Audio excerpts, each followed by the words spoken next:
Warning: the following podcast contains violent scenes that may be unsettling to some listeners. Listener discretion is advised.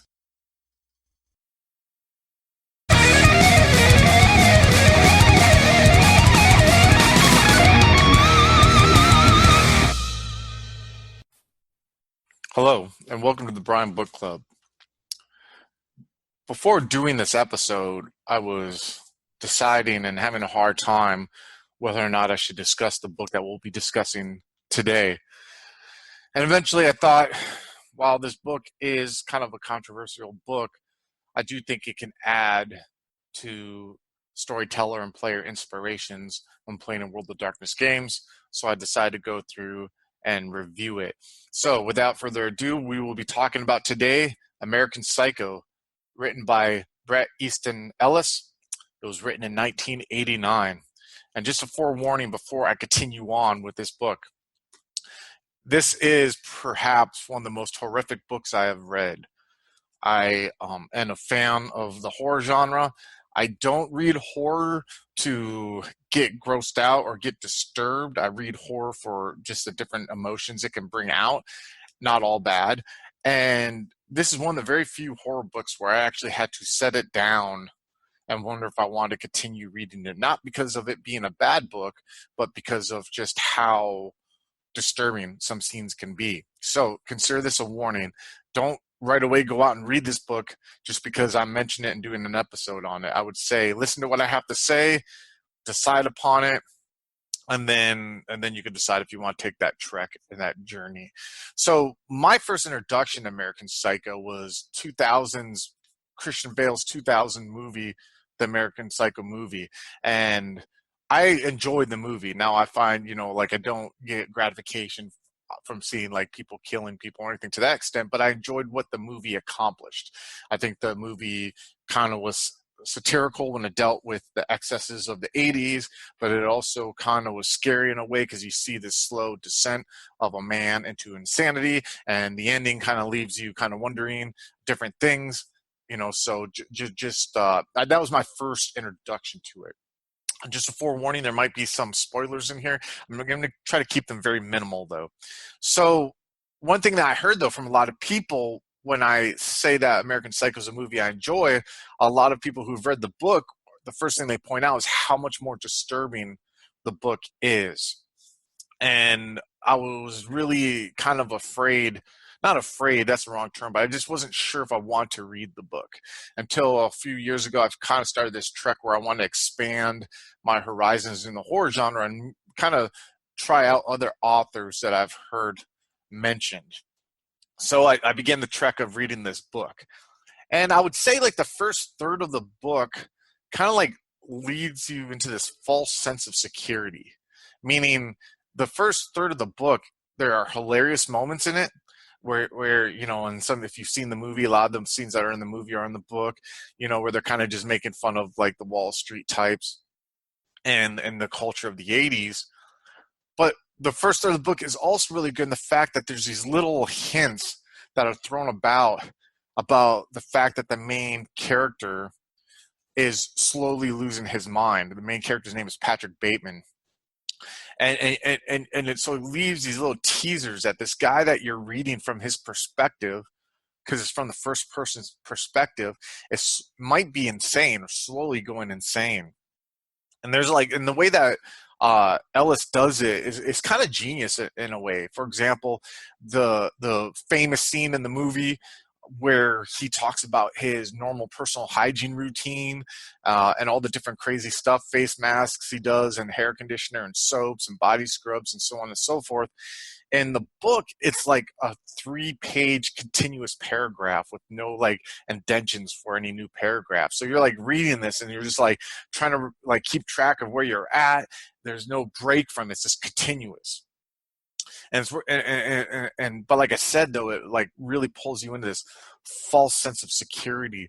But eventually, though, the book almost becomes like a car that the brakes are slowly going out while you're going downhill, and eventually you get caught up in just this I don't know, like this the sense of like, oh my God, I'm not in control of what I'm reading right now. And it goes into very brutal scenes.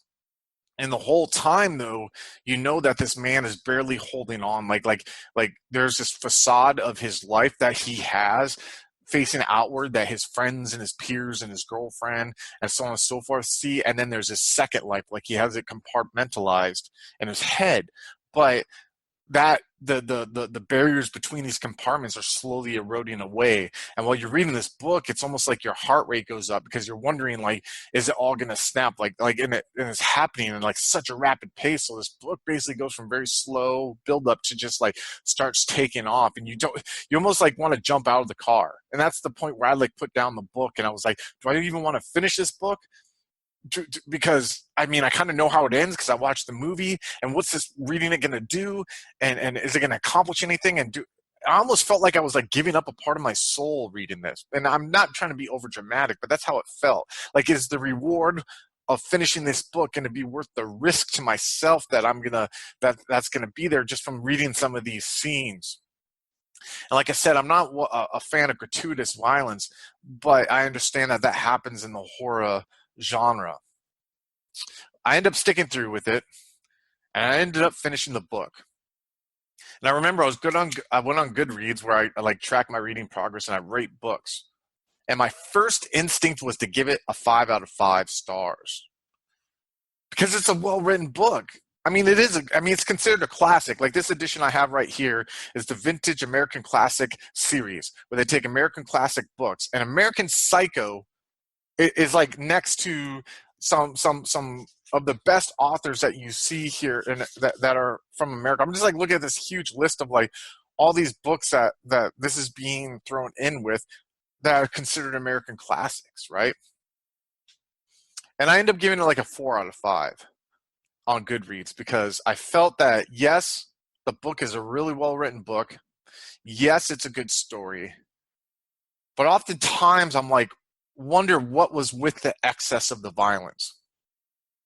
Now, when this book came out, it was very controversial. A lot of women's rights groups and other people spoke out because there was a ton of gratuitous amount of violence towards women in this book. But if you go online and you do some research, and I'm not going to delve into some of these theories, but there are theories that like all the violence was an analogy of swords. And that one of the analogies, for example, was that the violence really didn't occur, but in the fact that Patrick Bateman had HIV and was spreading HIV, and it was like the author's way of symbolizing it. Now, again, I'm not going to delve into the theories because that's not what we're going to do here, but this book's a very deep book. It's not a book I'm going to reread, though, to be honest with you, because I don't feel like it serves any purpose to reread it. But it's a book, though, in the end, that I'm happy I read, but I still have a little sense of guilt for reading it. So the whole point of this series, as I explained, was how can you take inspiration from these books? And that's why I'm covering this book. And that's kind of why I decided, because I feel there's inspiration that could be taken from this book when it comes to the world of darkness. The first one came right to the top of my mind, but later on when I was thinking about doing this episode, a second one came, but we'll talk about the first one. First one is playing a Malkavian in Vampire the Masquerade. I've never played a Malkavian character. I find that I think one of the most challenging clans that you could possibly play maybe in Vampire the Masquerade would be a Malkavian. You know, we all have that negative stereotype of Malkavians, how some may have played it, especially like the first edition clan book, the Fish Malk, you know, and I'd never want to play a character like that. But one of the hardest things that you could come across playing a Malkavian in a game is expressing what your derangement is without coming across, frankly, corny. You know, a lot of it's inner monologue, right? A lot of this book is inner monologue. And you have to find a way as a player to express that inner monologue without taking away any of the game time from your fellow players that are in the game. So I've never tackled playing a Malkavian. I felt my skill set wasn't good enough. But in the second story arc of our Vampire the Masquerade Twin Cities by Night game called Homecoming, I decided to push Malkavians more into the spotlight.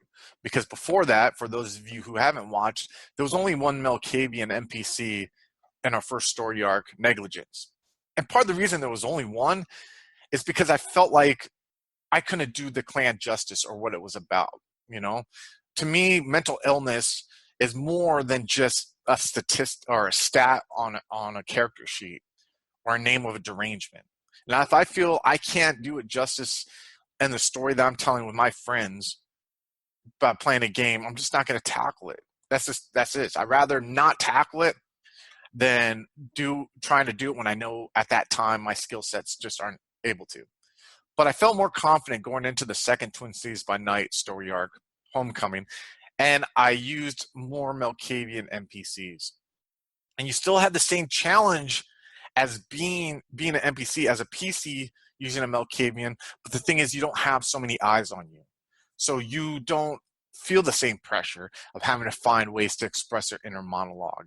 As a matter of fact, how I handle those NPCs, and I'm not going to spoil too much, is you're not quite sure what their psychosis is or what their issue is. And I love that. I love the fact that you should not be able to look at a Malkavian NPC or PC and right away be like, oh, that guy's nuts. If anything, a player character should look at a Malkavian NPC or PC and be like, I don't see anything odd about them. Maybe it's just all a negative stereotype of this clan. And that's how I try to play clans in Vampire the Masquerade.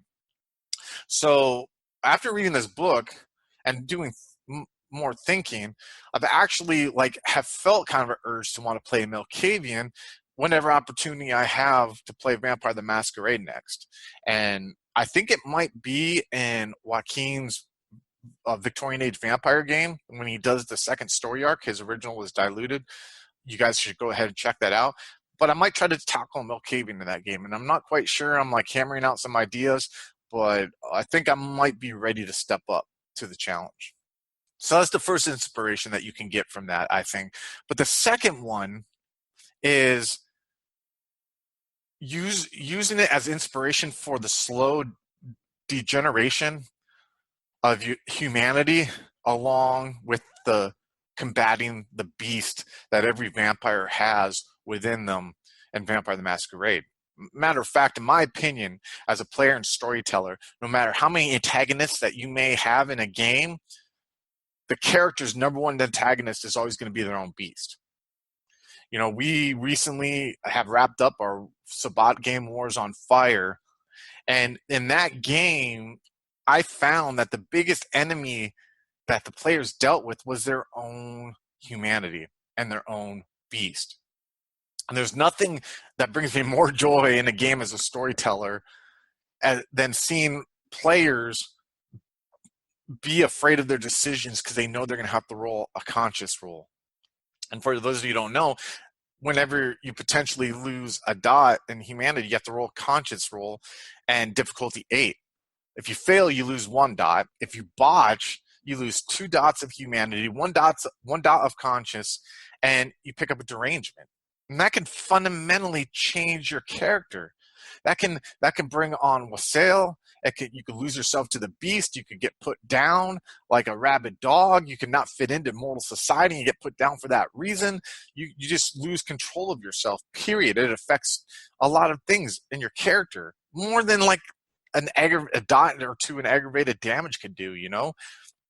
And this book, American Psycho, I think symbolizes that fight and that degeneration and losing yourself to the beast perfectly. Like I said, this book eventually becomes like a car going down a hill with its brakes going out, and just the guy's crimes and what he's doing and the murders gets worse and worse and worse and worse. And you're just reading this, holy cow, this guy's losing. He's legitimately went from a semi-controlled psychopath to just not having any control and just having no impulse control. And that, folks, is how Kindred and Canaanites combat the beast, and when they lose themselves to the beast, that's almost like what it becomes. Unless they pull the brakes, or unless their coterie or their pack tries to help them, whatever. And this book perfectly sums it up. Now, do I recommend people to read this book? I'm not going to recommend it or say not to read it. Because I feel like I'd be damned if I do and damned if I don't. If I tell you to read this book and you read it and you're severely disturbed, you're like, you know what, Chris, I am never watching any of your stuff again. And matter of fact, I'm going to send you hate mail because I feel guilty for reading this. But I'm not going to tell you not to, because maybe you won't feel the same guilt I felt. Maybe your friends are telling you should read it. I am happy that I read it, but I am also like never going to read it again. Just so I can say I had the experience and to go off of it. Now, it has led me to buy other books from Ellis, which I have not read yet, but which are in my collection back behind me. I feel that whatever goal he set out, if his goal was to slap people across the face, he accomplished it. And I'll leave it at that. I'll give it a solid 4 out of 5 stars, like I did after I read it. And after it's soaked in, I'll keep that rating. So, thank you for watching. If you wish to reach out to us, you can find us on Twitter at twin_cities_VTM. You can find us on Facebook at Twin Cities by Night. We have a Discord now. You can jump on the Discord, hit us up on there. If you're watching the video, a thumbs up and a subscription mean a lot. It really helps out these videos get the attention that I want them to get. And if you have any questions about this book or opinions, please feel free to share in the comments. If you listen to the podcast version, a sub and a review on iTunes would help a lot. I cannot stress, reviews on iTunes helps us get more light shined on us. And if you're a fan of our stuff, and I hate using that term fan, I feel like a huge douchebag when I say that. If you enjoy listening or watching to our stuff, a rating on iTunes will help other people notice it and help spread the word. So that would be much appreciated. And other than that, thank you guys for watching and listening. And I hope I'll catch you next time. Thank you. Hello, folks. Have you ever wished you could have an easy way to find gameplay videos and podcasts, or just media in general that deals with your favorite White Wolf role-playing games? Or have you ever wished you could find a forum to share gameplay that you have recorded, one which wouldn't be drowned out by random posts and discussion, so that your media could get the attention you want? Well, we have the answer for you in a Facebook group we run called White Wolf RPGs Gameplay and Media. The group is specifically ran with the sole intent of it being a one-stop shop for people to view or share media involving the games we all love. We take thorough steps to ensure the page does not become cluttered and is easy to traverse. We are currently over 1,000 members strong, and we are continuing to rapidly grow, with new media being shared every day. Stop on by. We hope to see you there.